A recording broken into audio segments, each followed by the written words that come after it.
Leaders are the X factor that makes change stick, or sometimes the barrier to why change doesn't stick. Start by looking in the mirror. This isn't a capability that you bark down the food chain and build from the bottom up. Leaders have to go first. Scott, welcome. Thanks very much for having me. Excited to be here today. We're going to be spending a lot of time today talking about change. Where do you start? The number one ability is availability. We often have to coach leaders that you have what we call the curse of knowledge. And you've got to respect the fact that change is a process and people move at different paces through the journey. There's no such thing as free change. You're going to pay whether you want to or not. When we leave change to chance, that's often when the chaos ensues. Having a lot of change that we don't get a vote on that we're just going to have to adapt to. The pandemic being an obvious example of that. I feel like through the pandemic, every leader everywhere in the world realized you're in the people business. Whether you're manufacturing cars or selling insurance policies or working in a retail environment, the human beings are what makes the organization tick. Very difficult question. I know you don't have a crystal ball there in front of you, but what should leaders expect to be dealing with next, do you think? This idea of trying to have a full plan for everything that's coming, I think those days are behind us because change is happening everywhere. Welcome. Thanks very much for having me. Excited to be here today. Very timely conversation, I think. We're going to be spending a lot of time today talking about change, and we're obviously privileged to have you, one of the leaders in that space. Things are always changing, but it certainly feels like the pace of change has really ramped up over the last 5 years. And before we dive into that, can you just give our audience a brief sort of look into your own personal and professional journey? Sure. So I was born in South Africa, grew up most of my life in the U.S. on the East Coast between Charlotte and Atlanta. I've been in Colorado for the better part of the last 25 years and had a 5-year stint in between where I was living in Amsterdam. On the professional side, I've spent most of my career in scaling global professional services organizations. So started in the dot-com boom cycle and then the subsequent bust. I spent about 15 years in management consulting where we focused on process improvement, on strategy, innovation, and change management was a component. And the last 10 plus years I've been here at Prosci. What did you study? How did you get into this space? The school for me was business-oriented, and across the arc of my career, when I first ran into change management, I said, I don't do hugs and songs in my meetings, and so I don't need this stuff. But if I reflect on things where I've had the biggest challenges is usually where we're overtaxing the people and they're not able to adopt the new ideas we're bringing. And so it's been a bit of a red thread. I've been trying to drive change for the last 25 years, and it's been great to run into Prosci where there's a bunch of research underneath the approach, and it's got a structured methodology and a model that's famous around the world called ADKAR. And the reason it's so famous is because it works. It's a lot of common sense, but it doesn't happen without intention behind it. And so, yeah, it's been a fun ride. Because when I think about driving change, it's usually something people sort of fear as opposed to something people perhaps enjoy and want to pursue a career in, like yourself. Was there a moment when change started being something that you got really interested in? Yeah, if I look at my consulting career, we focused a whole lot on trying to find the right technical solution. And we had all kinds of statistical-based problem-solving models and ways to make sure that the math was right. But it wasn't the math that actually changed the way the organization behaved. It was oftentimes the human beings in the business where if we brought them on the journey, they understood why the change was happening, what's in it for them, they were so much more likely to stick with it. We also had a lot of examples where we had the right technical solution and we proved it could work by implementing it through some kind of a pilot phase. But we would come back 3 months later to audit how's the performance, and they would regress right back to where we had started the work. And so it came clear to me that if we have the perfect technical solution, but we don't get the human beings to embrace, adopt, and use it, we're not getting to the value realization or the return on investment. And so it's been a reoccurring theme where I've seen really strong technical capabilities not always deliver the right kind of results and outcomes. And oftentimes it's what we call the people side of change that is the barrier. So that's at Prosci where our sole focus is. We've been researching this discipline for more than 25 years. And so a lot of folks that step into change management do so with a big opinion. And the thing I really have come to respect about the Prosci model is it's underpinned by facts and data and research. It's not an opinion-driven thing from someone at the top of the organization who has a fancy title or a big name in the industry. It really is, what does the data suggest works across the arc of not just one study, but we've been studying this stuff for the better part of 3 decades. And so it's much more of a data-informed approach than what I see in a lot of other places where they call it change management. As you just outlined for us, you've spent years helping companies navigate change. In today's climate of what feels like nonstop disruption, what are the key questions that you're being asked by CEOs right now? I have the privilege of traveling all over the world to different parts of our geographic footprint. And one of the common threads is that every organization has too much change going on than they can effectively manage. And the CEOs are oftentimes the culprit behind that challenge, where we flood the system and think more change is going to drive better outcomes. And the reality is, we use an analogy that the organization's like a sponge, and there's only so much it can absorb at one time. And so a lot of the CEOs are asking, how come my organization can't keep up with the pace of change we're experiencing? And I think some are starting to realize, how can I help my organization address the fatigue or saturation that we have across the business because we have flooded the system with so much change at the same time? Is that coming from the CEO perhaps trying to do too much within the business in those cases? Yeah, and I'm guilty of this as well. I think oftentimes leaders, our head is in the future state, and the middle managers are stuck in this transition where they might have one foot in the future, one foot in the current. The folks that have to do the changing are really ingrained in the current state. And even if that current state isn't functioning at a high level, it's oftentimes familiar, and they know all the workarounds and who to call and who to lean on to get things done. And so I think as leaders, we underestimate how fast the organization will move from a very comfortable current state to where we are on the change journey, which is oftentimes months, weeks, quarters, even years ahead. And I see a lot of leaders thinking a town hall meeting followed by a strongly worded email is going to catch the business up to their heels. And the reality is change is a process, and human beings experience the process at different paces. And so we often have to coach leaders that you have what we call the curse of knowledge, and that your single email isn't going to be able to fast forward everyone else through the journey that you've been on. You've got to respect the fact that change is a process and people move at different paces through the journey. As a CEO, your job is to help future-proof the company and guide it through changes and follow the plan. But you need others within the business, right, who are prepared to step up and drive that change. It can't all come from that one person. Yeah, we have 25 years of research that says active and visible executive sponsorship is the #1 predictor of change success. But it doesn't just take one leader to be able to be the sponsor. We have this notion of a sponsor coalition where you've really got to rally support from many roles in the organization. And again, from a research perspective, we know that the senior leaders that sponsor change need a different version of a capability to drive outcomes than the middle managers who often don't get a vote on what change is coming, but they've got all the direct reports that have to change how they do their work.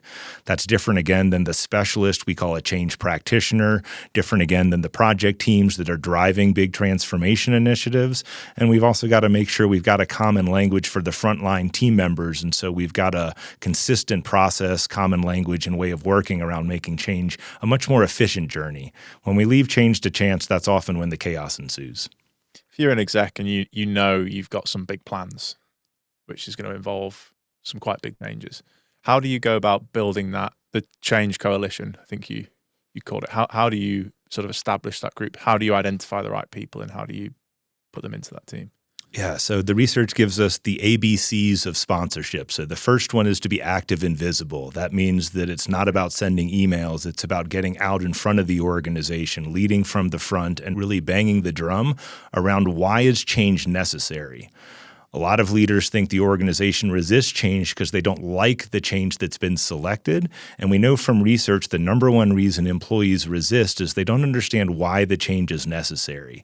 So when we ask leaders to be active and visible, they need to really bang the drum on why do we need to change? Why did we select this change? Why now? And oftentimes an uncomfortable question, what's at risk if we don't succeed with the change? And so this is the architecture of a strong awareness message. And we know from research that the awareness messages needs to come from the very top of the organization. But that's the A in the ABCs. The B is building a coalition. And really the way to identify who belongs in the coalition is mapping where is the impact inside the organization and who are the leaders that have the most influence with those impacted groups. And so those are the people we need to expand beyond just a primary sponsor and engage this sponsor coalition, the network of peers that have influence on the impacted groups, to make sure we've both got a consistent narrative and we've got a tailored message on why change is necessary, a different impacted group by group. Then the last piece on this of ABCs is communicate directly with impacted employees. And again, the research gives us what do the employees want to hear. The first thing they want to know is why are we changing? Why now? What's the risk of not succeeding with the change? But then never underestimate the ability of the individual to make it all about themselves. So we've also got to address the question, what's in it for me? And in some situations, the benefits outweigh the risks. In other situations, sometimes the driver of the urgency is more on the risk side of the equation. And so when we're answering the question, what's in it for me, we're strong proponents of doing this through an adult lens that addresses both the benefits, the upside, as well as the risks, the potential downside you face by opting out. But if we don't address what's in it for me, we're never going to capture the hearts and minds of the individuals that have to do the changing. What does what's in it for me look like? Is that about painting a future of productivity going up, therefore people can earn more money? Is it about the mission of the company and being able to have an impact?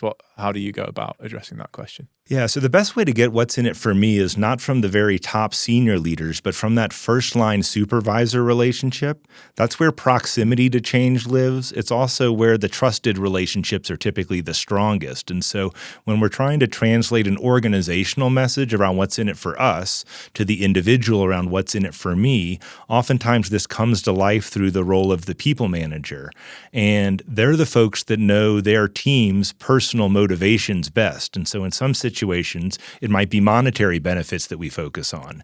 In others, it might be the non-monetary things around recognition and celebrating the contributions of the individuals. And so by engaging our people managers inside of the change journey, they can translate the business message, which is typically fairly consistent across the organization, to the individual impact. And that varies team by team depending on where you are in proximity to the change. And so if we're implementing AI as an example, that's going to mean something different for the HR team that needs to do different talent acquisition, talent retention plays than it does for the operations team, which looks different again from the sales or the marketing resources. And so that ability to translate a one-size-fits-all what's in it for us business benefit to an individual tailored what's in it for us at the impacted group level is where these role of the people managers is so essential. And so in our model, when we engage with clients, we're very strong on making sure there's a difference between what are the senior leaders need to know as sponsors of change versus what are the role of the people managers on top of impacted groups.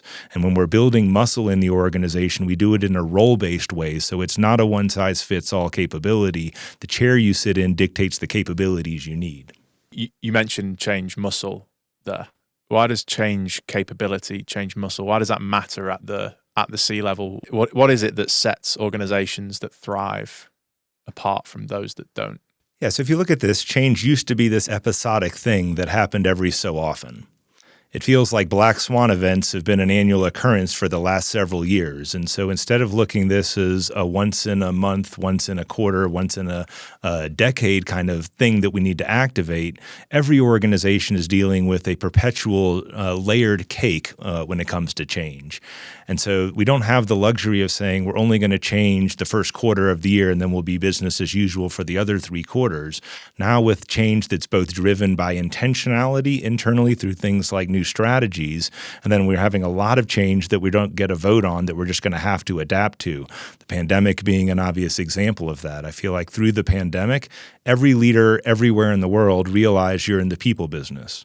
Whether you're manufacturing cars or selling insurance policies or working in a retail environment, the human beings are what makes the organization tick. And I think pre-pandemic, it didn't have nearly the focus. I joke we were sort of the crazies in the corner starving for attention at the C-suite level. As we work through the pandemic, every leader has recognized the fact that you are in a people business, and if you don't bring people on the journey, you're not going to have the sustainable outcomes that you expect. And so we use the analogy it's like building muscle because it doesn't happen overnight. You can't build a change-capable organization in a day or a week. It takes continuous investment. And if you look, we've almost always got a common process and a common language on how do we onboard new customers. How do we close the books at the end of every month? Well, if I ask a senior leader, how do you drive change around here? They don't all have a common language and a repeatable process that's well established across the organization. So if you look at this, the competitors, they can copy your technology, they can copy your supply chain, they can copy sometimes your org structure. What they can't copy is your ways of working, the culture in the business. And if we can build a change-capable culture, that can be a real source of sustainable competitive advantage for senior leaders. For an executive who wants to build that type of culture, where do you start? First, it's start by looking in the mirror. The first thing we do with senior leadership teams is say, this isn't a capability that you bark down the food chain and build from the bottom up. Leaders have to go first. If we know active and visible sponsorship's the number one predictor of change success, it's an absolute miss to not engage our sponsors and clarify what is your role and what are the expectations of that role in leading successful change outcomes. And we have a false assumption that because you climb to a C-level title, you pick this up through osmosis on the journey. And the data from research says that the majority of senior leaders don't have an adequate understanding of what good sponsorship looks like in times of change. And so oftentimes we've got to make sure that we shine a light on a blind spot for them. The days of being able to bark louder and scream at a louder level down the food chain aren't nearly as effective as they once were. I know when I grew up, when the boss said jump, you asked how high. If I ask anyone at my org to jump, the first answer is going to be why jump? Why now? Maybe I'll think about that, maybe I won't. And so I think the command and control structure that served us really well in the 80s and 90s isn't nearly as effective as it once was. You said before, in fact, right at the start of this conversation, when it comes to change, technology is a big part of that. But then there's the people side. And that's usually where companies, management teams can run into trouble.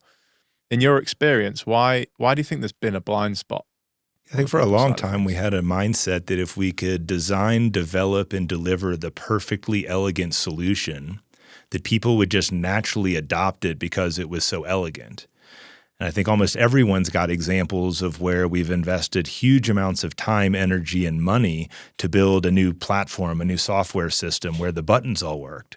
But if we don't bring people on the journey to embrace, adopt, and use the new system, you don't get the value creation or realization from it. And I look at the early days of the ERP implementations in the late 90s and early 2000s, where I was watching organizations spend tens or even hundreds of millions of dollars on building the right piece of technology to install it and only find that everyone else was using workarounds like Excel to not leverage the capabilities. And so they weren't getting a zero return on investment. In a lot of situations, they had to decommission the technology and they had a big sunk cost there. So it was a negative return on investment. And we still do a lot of ERP support today with clients. And it is as much a people problem as it is a technology problem. And if we don't look at it through both lenses, that people side of the equation can live in a blind spot. And I tell coach leaders all the time, there's no such thing as free change. You're going to pay whether you want to or not.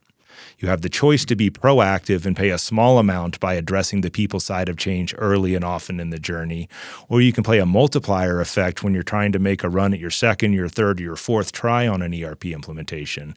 Every one of those prior instances creates scar tissue and skepticism and lack of confidence in leadership. And so we'd much rather be proactive in how we address the people side of change than waiting to see what happens on a reactive mode downstream. I'm smiling because I've been through exactly that example you said. We brought in some new technology, and I remember walking around the office and seeing everyone on Excel. Yeah. I had one senior leader say, we're going to turn off all the old systems. They don't have a choice. And I said, listen, mate, watch how fast Excel can rear its ugly head in these kinds of scenarios. And so never underestimate the ingenuity of your frontline folks to find workarounds when the core process or core platform isn't doing it for them. We one of the big changes we went through as a business was when we moved from being a printed magazine to a sort of all digital platform. And that was a real experience in terms of managing that change. Some of it we did well, some of it not so well. And I remember one of the things we did, because we wanted people thinking about digital and not print, we banned people printing things in the offices. Like little things like that. It's difficult. And a lot of these change projects, they can be 6, 9, 12, 18-month operations, right? How do you know you're on the right track in terms of, people are moving along with you? Are there any telltale signs that you're doing the people bit right?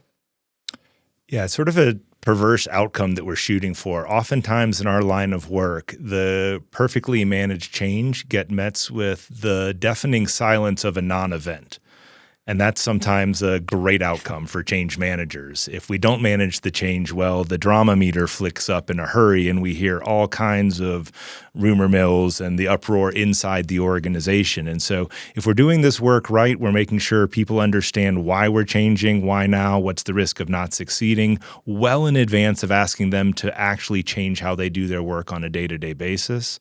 We're bringing a clear message around what's in it for us as an organization, but how does that translate to what's into you for the individual, both on the benefits and risks? We've got to have people understand how to, and they've got to have the capability, the know-how to actually do it. So there's a difference between book smarts you might get into a training program and the street smarts you get through practical application. And then we've also got to make sure we're anchoring the change in the organization so we don't regress back to the old ways of working. And that happens both through celebrating successes and recognizing the contributions of the individuals, but also we're big proponents on accountability to say, here are the metrics we said we were going to achieve. Are we getting there, yes or no? Do we need to take some corrective actions if we're not on course? And so there is a repeatable process in this journey, but it's not one that happens by accident. And so it's my favorite part about our work. People don't need a PhD in change management to get really effective in this. It's about doing the basics at a high level is what separates good from great in our space. What are those basics that people need to master? Yeah, so we're famous around the world for this model called ADKAR, and that stands for awareness, desire, knowledge, ability, and reinforcement.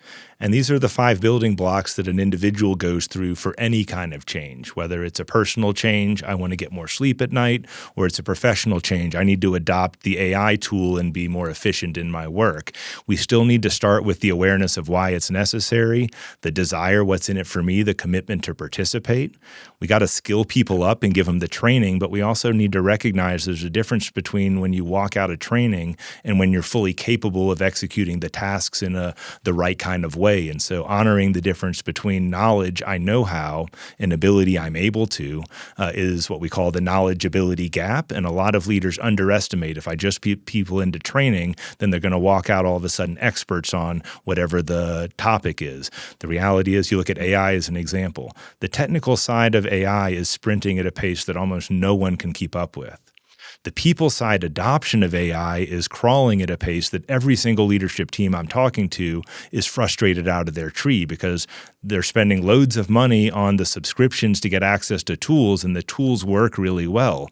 But just because we send someone an email on Monday for training on Tuesday because we've got a new AI tool available on Wednesday doesn't mean that's how we effectively support them to adopt and use the new solution.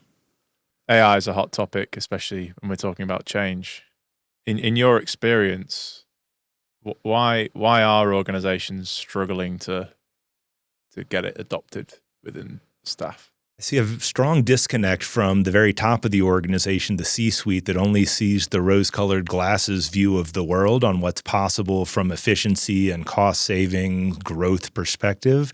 And we're not addressing the what's in it for me at the individual level. There's also some foundational differences. If we're implementing an ERP system, oftentimes we're trying to get frontline team members to conform to a standard process that has a fairly rigid way of working, where there's not a lot of expectation for creativity in the end user.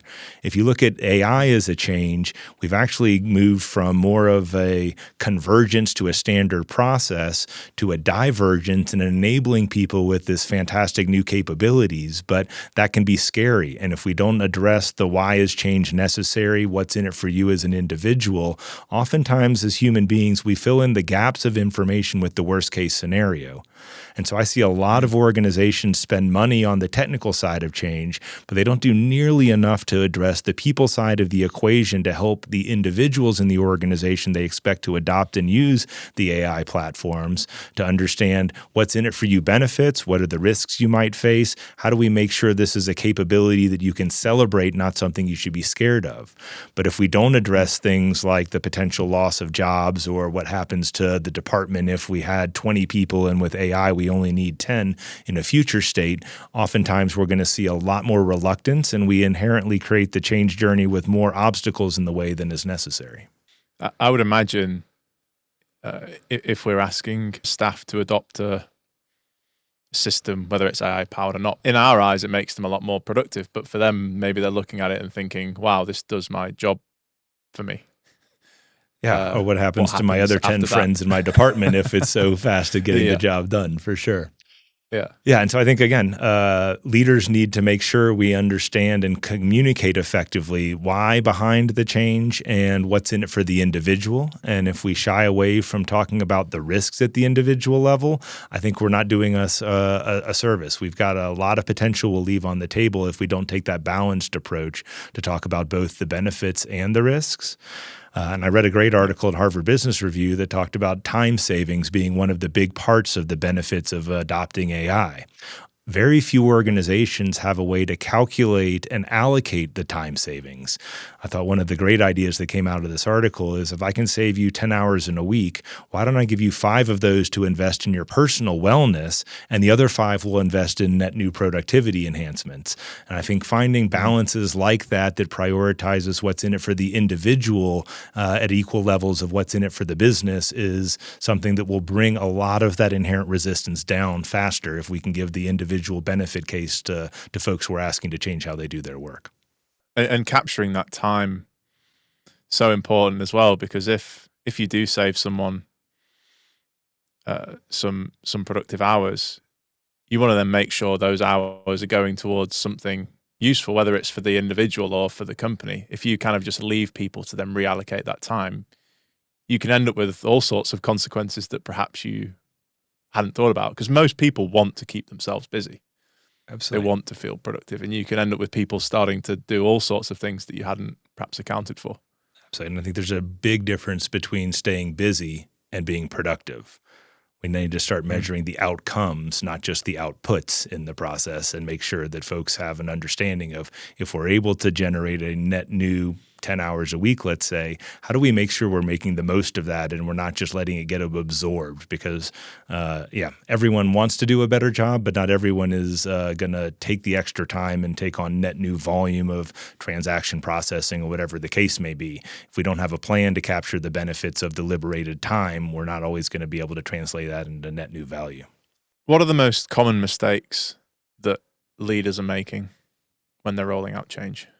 I think the why is so abundantly apparent that it's inherent and everyone is going to pick it up on a single message. And we know from doing this work for several decades, it takes 5 to 7 times, ideally through 5 to 7 different communication channels to get the awareness message to sink into the organization. And I'll raise my hand. I am equally as guilty of this, where you think the why is so obvious that how come we need to continue to repeat it? So I coach leaders, when you're sick to the stomach about talking about why, congratulations, you're halfway home. So you've got to really stick with this. And I find organizations that get good with this, they kick off a lot of meetings to say, let me just reground us on why we're here, why this is important now, what's at risk of not succeeding, and then we can jump into the agenda.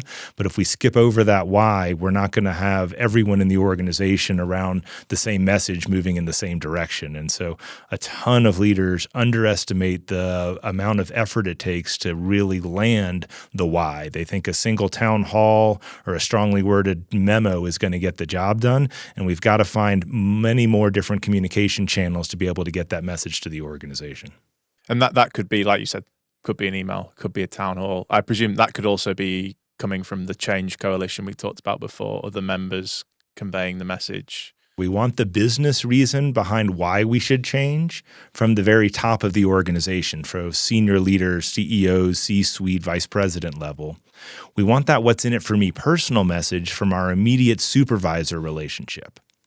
And far too often, the senior leader sends out the awareness message announcing the change, but we didn't equip the people managers in the business.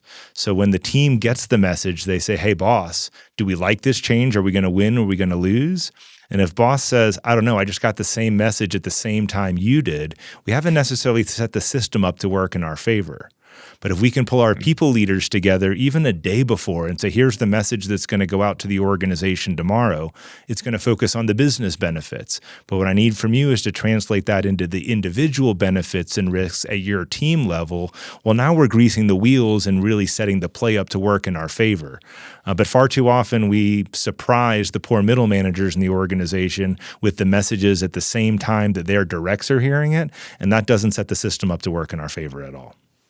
Becoming pretty clear to me that the sort of people managers are really essential in, like you said, in translating that business change and the benefits into the individual.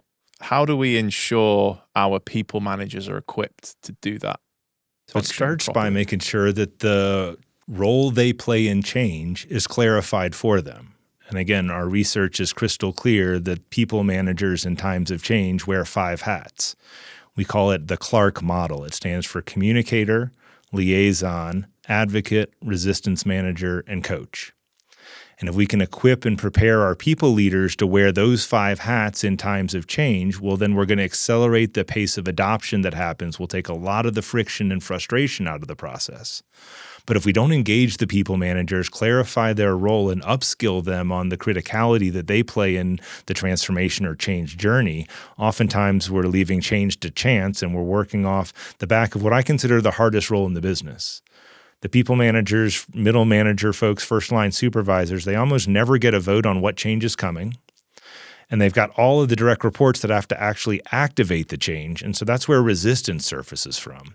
So if we don't prepare and equip them to deal with both the translation of the message and also the management of the resistance, which is natural in times of change, we're not setting them up for success. We're not setting our change up for success. And so, again, it starts with the leaders and making sure they understand they have a blind spot oftentimes. But this also needs to cascade down the ranks of the organization if we're going to succeed. And so bringing in those people managers is an absolutely critical role and a best practice in times of change. And these people managers, obviously they're going to do their job better if they feel engaged and excited about the change. You probably, you might tell me differently, but you're probably not going to get 100% of people sort of bought in and excited about it, but you obviously aim for as close to that as possible. How do we gain that engagement of the middle management? Because you mentioned before, sometimes these people are getting perhaps the change pushed onto them and it's being given to them to do. That's maybe not always the best way of engaging them. So what are your thoughts around that? Yeah, so if you look at any organization, you can manage resistance on a bell curve, and you'll have a lot of early adopters at the very front that get excited about everything that's new and shiny in the organization. On the other side, you have a long tail of what we call the cave dwellers, the citizens against virtually everything, where the answer is no. Now, what's your question? We're not chasing the cave dwellers in terms of resistance management. There's interesting research that says if we can get to about 30% of the population on board with change, that can be a tipping point to drive the late majority to come along the journey with us. And so we're typically trying to chase that middle section of the bell curve. And this is where we understand from history, from research, a lot of lived experience, experience is this ADKAR model can really be a guide to say what message in what order and how do we measure that effectiveness so we're not trying to guess at what comes next.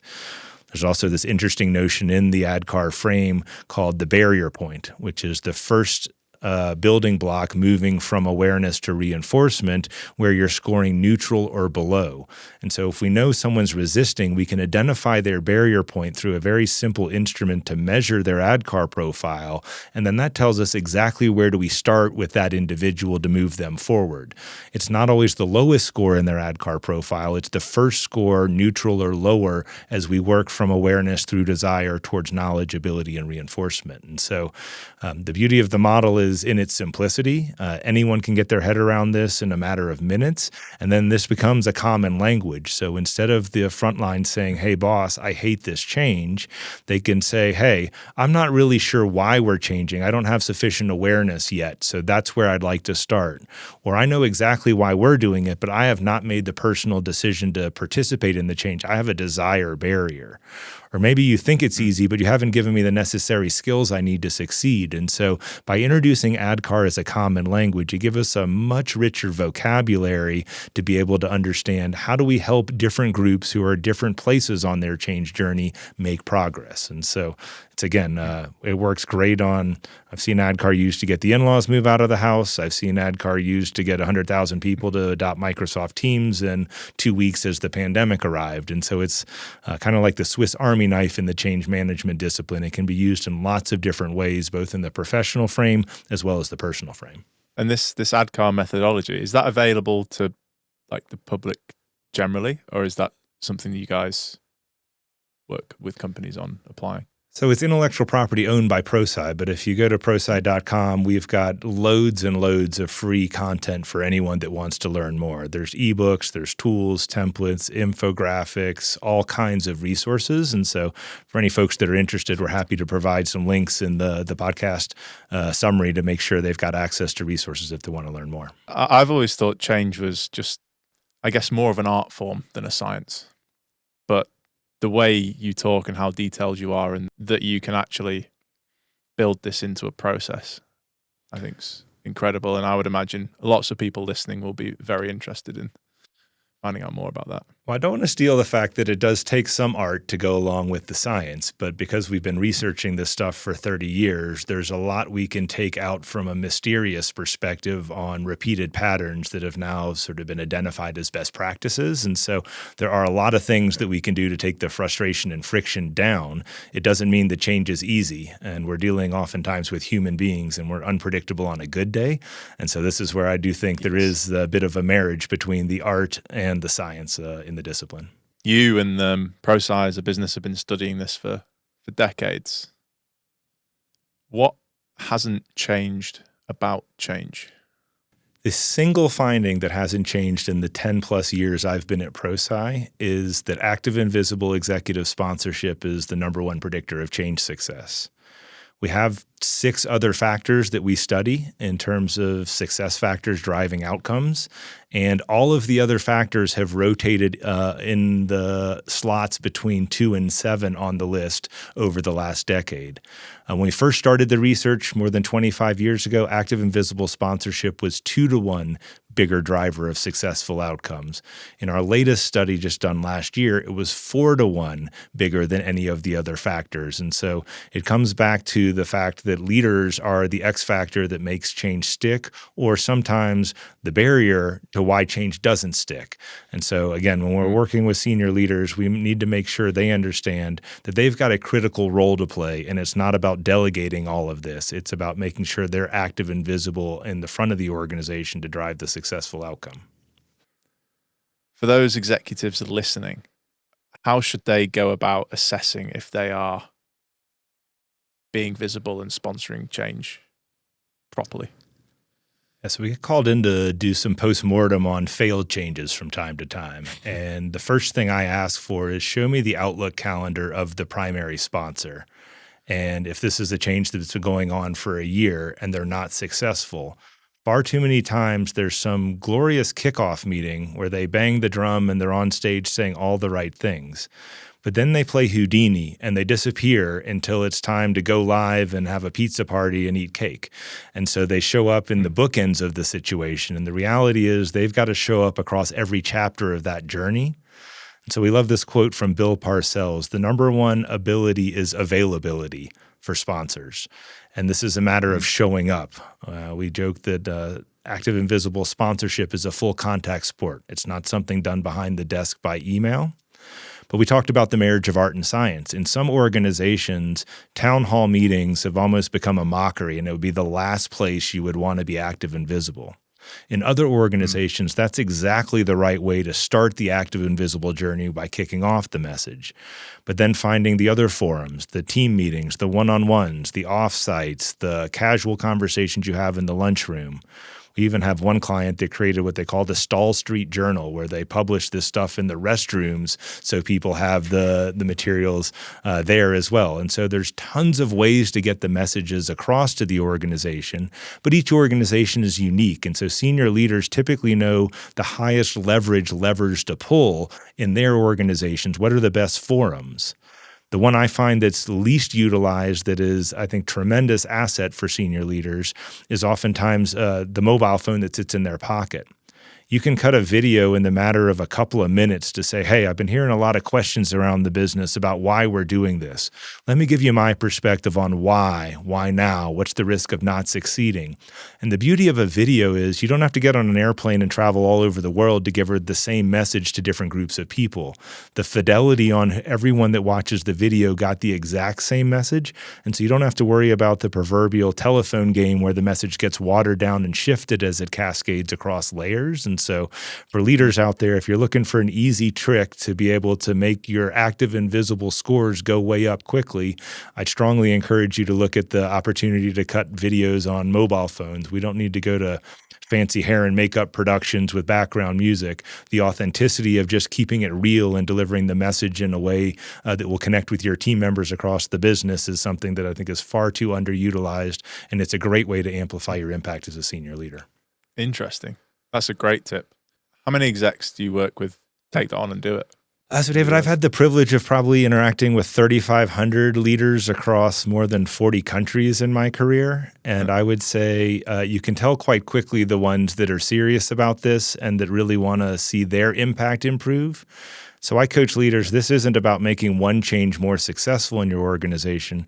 If you're at the top of the organization, this is about amplifying the legacy you can leave, because it doesn't just work on one change. The more you're willing to actively and visibly support the change for whatever changes you bring forward, it's going to amplify the impacts and accelerate outcomes. And so I always coach leaders that, yeah, we could use this as a way to rub sort of the noise volume down on the back of IT implementations, or we could really build this as a muscle and a new source of competitive advantage that amplifies the legacy you're going to leave when you're stepping out of the business. Because as leaders building strategy, I've never seen a strategy that says, let's do the same thing next year as we did last year.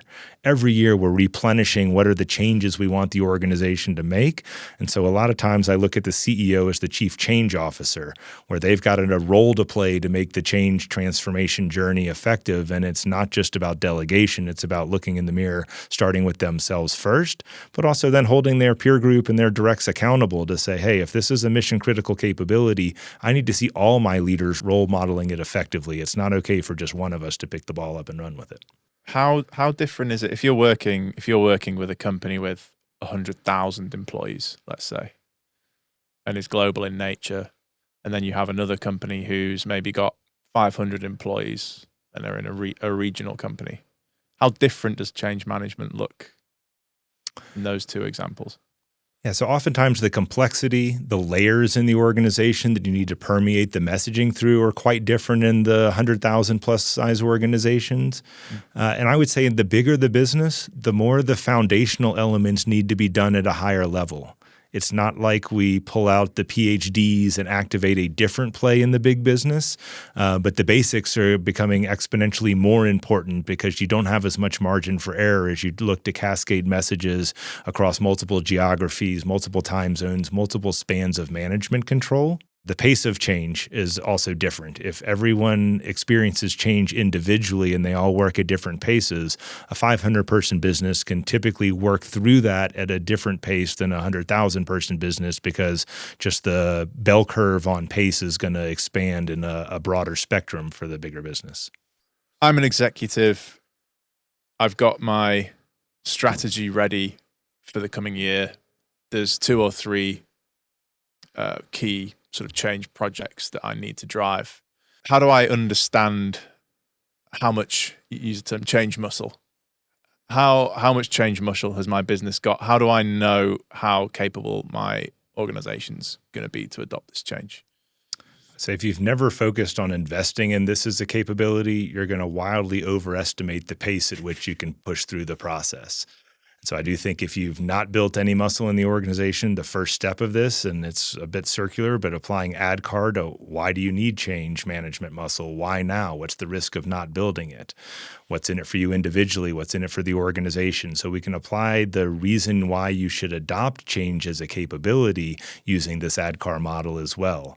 And oftentimes it's about the results and outcomes you expect. And you don't get them for free, and just because you have a loud voice and you can bark louder doesn't mean people are going to adopt faster. And so I would suggest looking at the 30-plus years of research that's been conducted in this space to understand that it doesn't have to be as frustrating a journey as it often is for senior leaders, especially with that command and control mindset. And then I think understanding change is an imperfect journey, and there are trade-offs around every corner. And so don't let perfect get in the way of progress. We know from research if we're able to go from poor change management to excellent change management, we're 7 times more likely to deliver results and outcomes. What I think might be even more interesting, if we go from poor change management to fair change management, so take one step out of the basement, we get a 3 times better probability of success. And so again, the key takeaway here is we don't need to shoot for perfection. Let's make sure we're investing in making progress, because progress over perfection every time is the winning play when we're dealing with change. And that kind of scorecard you mentioned there, poor, fair, good. When you start working with a client, is that an assessment you would do based on the data they give you? Is that something an executive, can they do that assessment themselves to understand where they're at? Yeah, so there's several factors that tie up into poor, fair, good, excellent categories. And so we publish that through research. And so happy to share that with your audience. I also think the reality is we can always improve, and the best way to improve is to do the basics at a high level. It's not to try and do something that's never been seen or done before.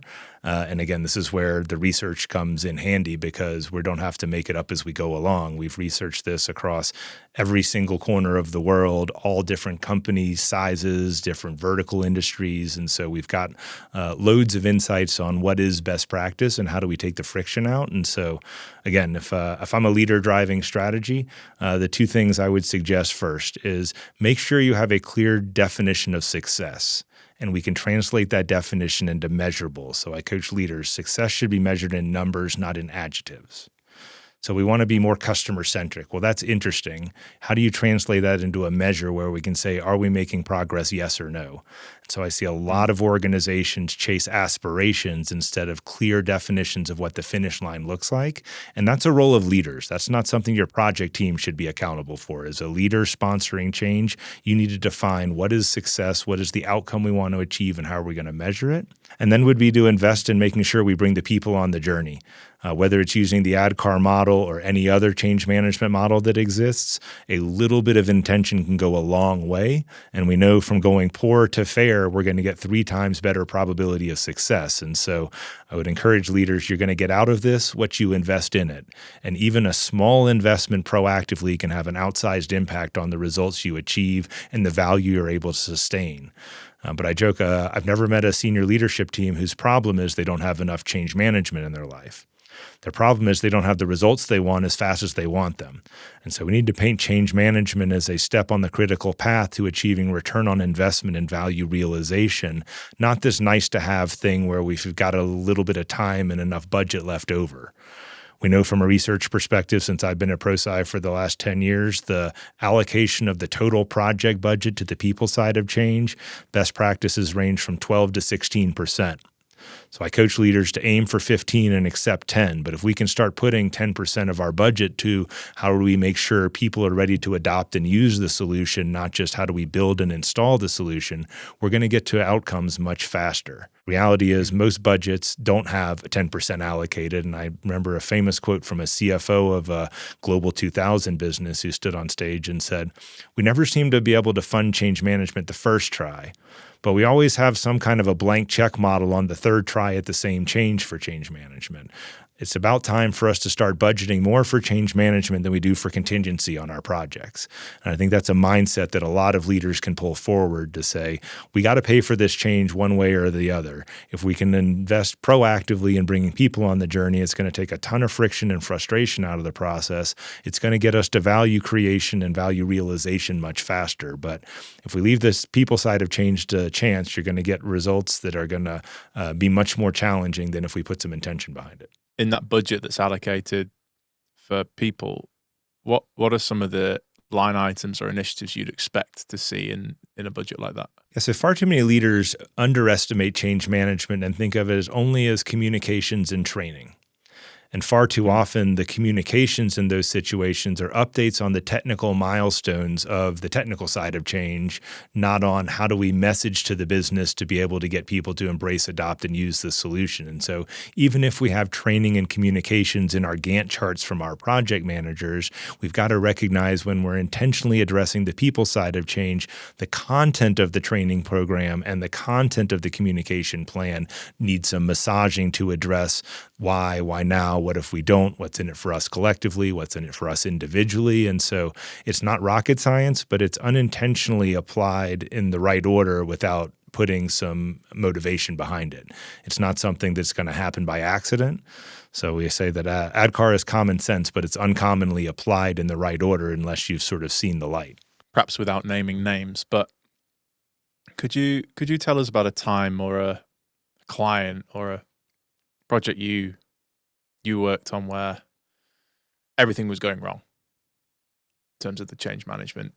You came in and it turned around. What did that look like? Yeah, so I've got plenty of what not to do scars, and some of them have my name attached to them as the sponsor behind them, so I can share with that and then maybe some client stories. Worked with one really large online learning university, and they needed to change their learning management system, which is in essence their customer interface for how all of their students interact with the education journey. And we said, well, you asked us to bid on this work and you said it was too expensive a year ago, but now you've called us back. Why are we now in discussion? They said, well, everyone in the organization is frustrated and the change management thing isn't going well. We said, okay, well, it starts with answering some basic questions around why are we changing? Why did we pick this change? What's the risk of not succeeding? So can we talk about that? The organization says, those are very uncomfortable questions. You need to leave and come back next month. We're going to have some workshop time in between to get clear on that, because the reality is they were working with a vendor that was decommissioning their platform. That wasn't the why the organization needed. It definitely wasn't the why that their install base of customers needed to move from one platform to the other. And so it's an example where they were well down the path, spent tens of millions of dollars on the project, but didn't have a clear and compelling why behind the need for change. And so they were frustrated when they were rolling out training on the new platform that people weren't even turning up to engage in the training. And it was a clear indication they hadn't done nearly enough on the awareness building around why it was necessary, why now, what's the risk of not succeeding.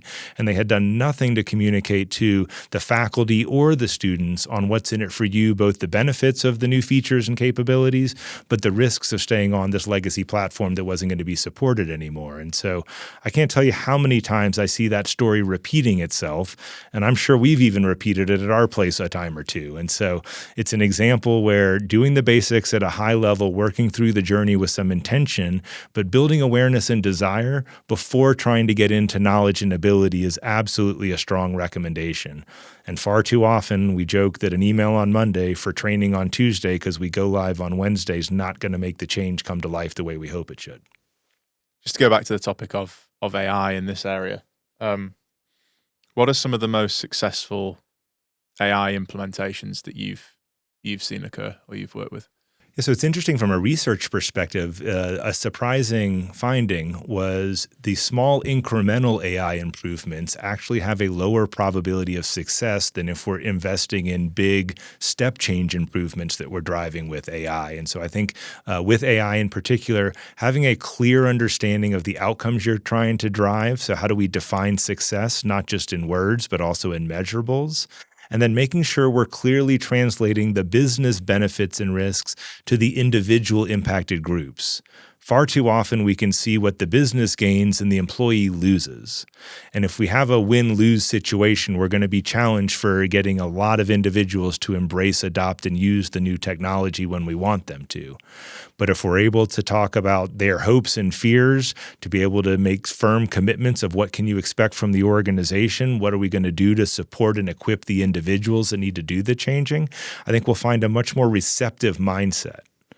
But if we just try and say, because I told you so, and here's what our competitors have been able to pull out of their business from a cost perspective, how come we can't do that? We're not necessarily setting the stage to get widespread adoption at the pace we expect. And so, again, awareness of why change is necessary, why now, what's the risk of not adopting, and then translating the organizational benefits and risks to the individual benefits and risks is definitely a strong recommendation for senior leaders. It needs to be inspirational, right? To staff, to customers. If you're really going to gain adoption, people should feel inspired and excited about the project and the change. And if you're not able to portray it that way, is it fair to say maybe you're not executing the right project? So I would say it needs to be honest first and foremost, and inspirational is a nice to have on top of that. But I've seen some situations where leaders come out with a deceptive message and aren't really talking about the full benefits and risks in sort of totality.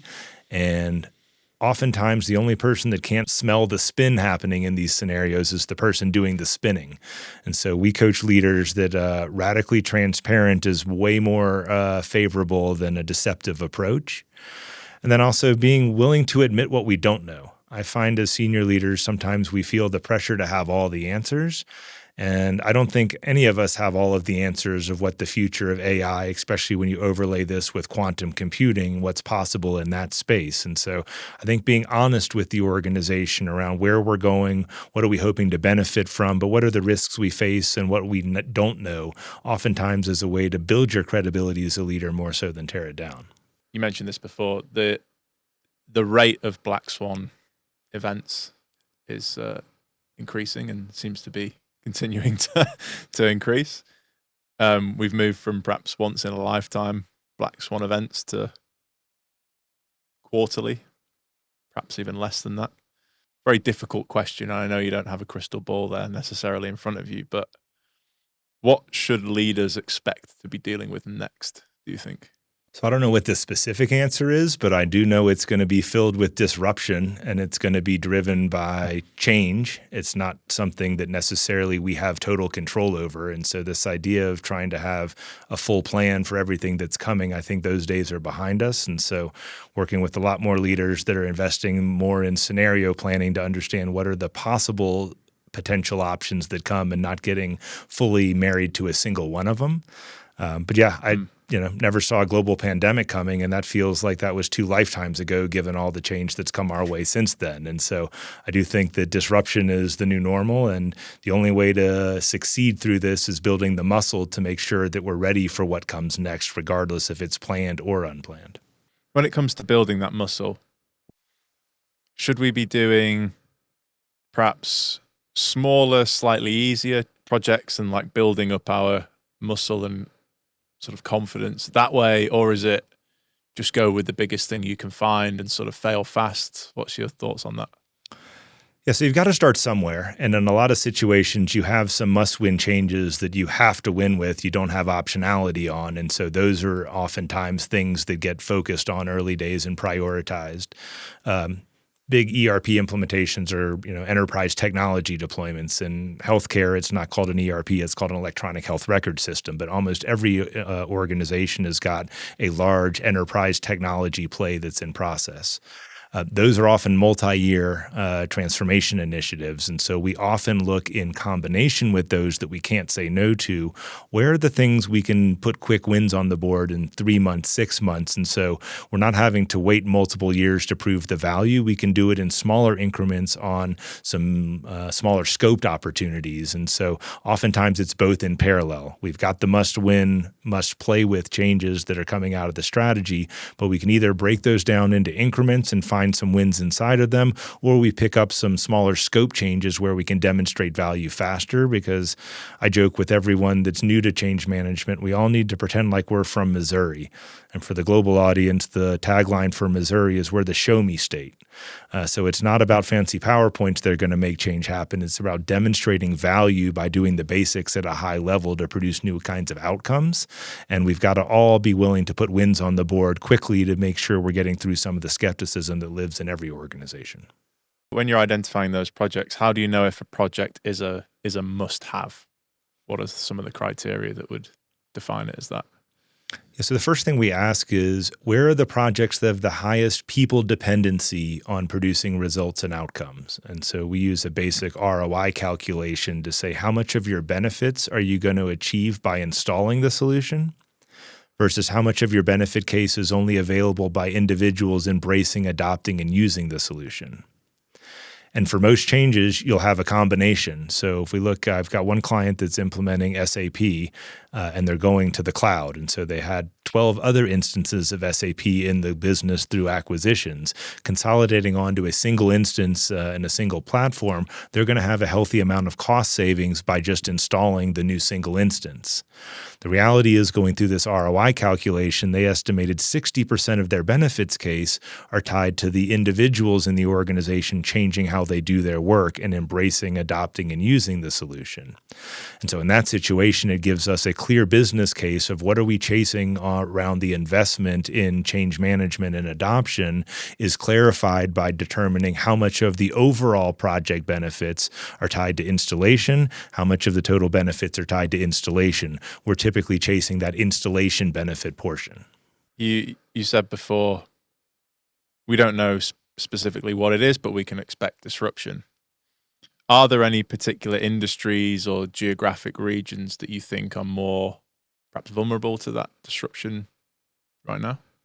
I think if you polled any industry and asked the senior leaders in the industry, are you experiencing radically more change at a faster pace than you ever have before, you're going to see every single hand go up. And my joke is, if you didn't put up your hand, you probably didn't listen to the question effectively, because change is happening everywhere. I also see a number of industries that have been less change or more change adverse over the last several decades, where you look at digital transformation in places like healthcare or higher education is happening at a different pace than it is in technology firms or cloud-first manufacturers. And so every industry is experiencing what they would say is an unprecedented amount of change. The pace at which they're having to move through the change varies industry sector by sector. Technology change often happens in weeks or months versus some of the other industries that are less change adept. I look at utilities as an example. We're measuring change in decades in some situations in that space, where we're measuring it in days or weeks in other sectors. But if you poll anyone in a utility environment, they'll say change is happening at a faster pace than they've ever experienced. And so I think a lot of it is relative to the industry you sit in, but almost no one has come to me and say, you know what, we are not looking for new muscle to deal with change because it's not so much impacting our business on an everyday, every week basis. Again, when a CEO is thinking about how well set up their business is to deal with change, and as they're looking to continue to future-proof what they have, when they look at their, let's say, their executive management team, what should they see to be comfortable and confident that they've got a good team in place to see the business through the next few years? So I'll comment on what we look for. There's two parts to the equation. One is your technical capability. So if you're a CFO, are you good on the financial side of the business? If you're a chief marketing officer, do you understand the marketing metrics and the ways of working over there? And so that's one. The other piece of this is, what's your learning agility like? how capable are you of continuing to continuously pivot? Because we don't have the luxury of setting the play and forgetting that we're going to just run it the same way for the next 3 years. With the Black Swan events turning up what feels like on a quarterly basis, we've got to have more agility in the senior team. And a lot of that is tied to their willingness to unlearn and relearn new ideas, not being so set in their ways. And so at our place, we continually look for values alignment first and foremost, technical depth in your corner, and then the ability to demonstrate learning agility, that you're not someone who tries to set it and forget it. And I think learning agility is going to continue to be relevant for senior teams, but also for every role in the organization. We're going to need to continually reskill ourselves for what's coming in a future state. Because knowledge of your own specific sector or part of the business, I mean, that should probably be a given at that level anyway, but you'd think can be easily learned if not. The learning agility, is that something that can be taught, or is it a mindset that people have? I think it's both. I think in the ideal scenario, you've got some personal curiosity that you can continue to tap into and say, look, a relevant leader in the 21st century can't stand still. We've got to continually be sharpening our sword and expanding the capability stack. At the same time, almost every capability is able to be learned. I don't think this is an innate thing where you either have it or you don't, especially when it comes to change management as an example. I know this is muscle that can be built by any human being that's willing to engage in the journey. And so I do think there's an element of striking that curiosity, but then also fueling it over the course of years, because if you're in an organization for long tenure, oftentimes your passion and your curiosity can fade. And so finding an organization that rewards people that are learning new things, that are getting to experiment in new ways of working, I think is some of the ways leaders can set this up to be part of the organizational DNA. But absolutely, hiring for curiosity is something I think is a lot more important than hiring for degree credentials.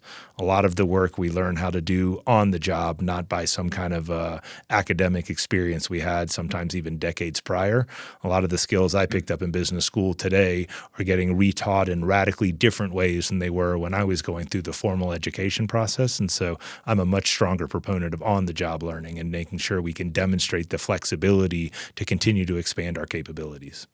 If you could leave each leader that's listening to this with one mindset shift around change, what would that be?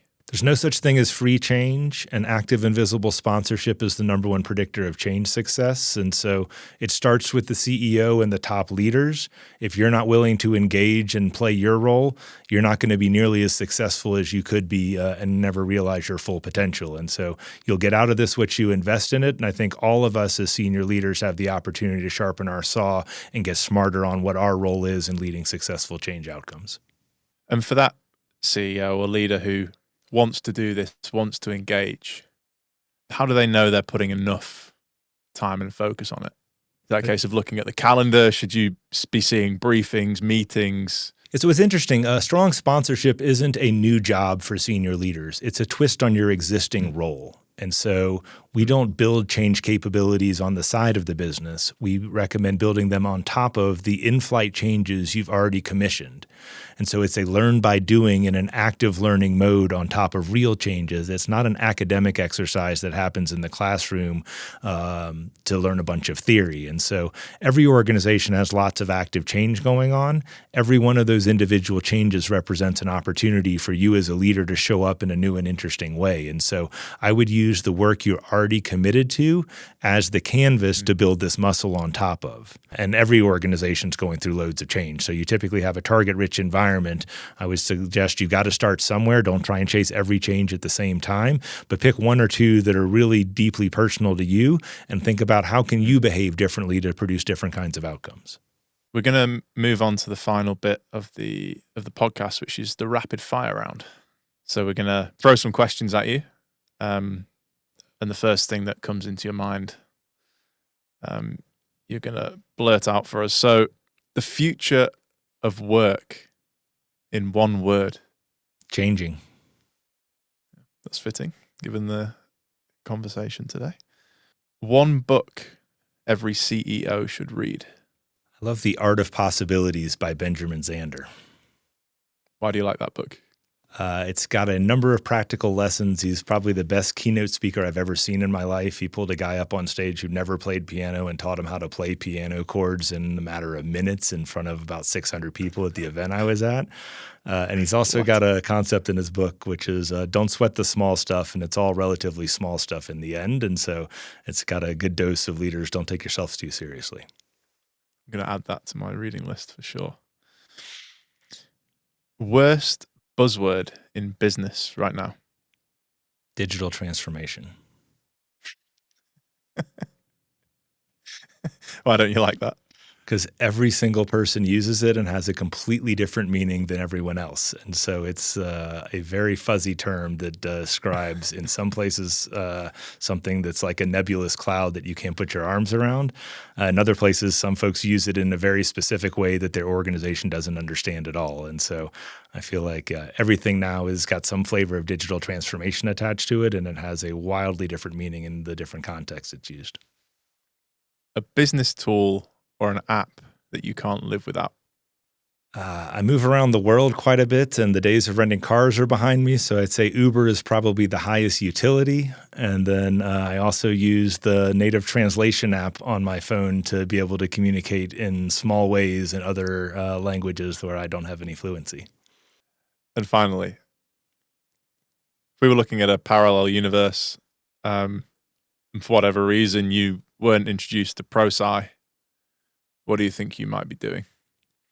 Growing up, there are two jobs that always fascinated me. One was being in behind the curtain in military strategy during times of conflict. I feel like that's strategy in its purest form and the highest stakes. And then I would have loved to have been a roadie for Led Zeppelin in their height to be able to see what was it really like in the heyday of rock and roll. Excellent. Scott, thank you very much for joining us today. Really appreciate it. David, it's been a real pleasure. Thanks so much for having me.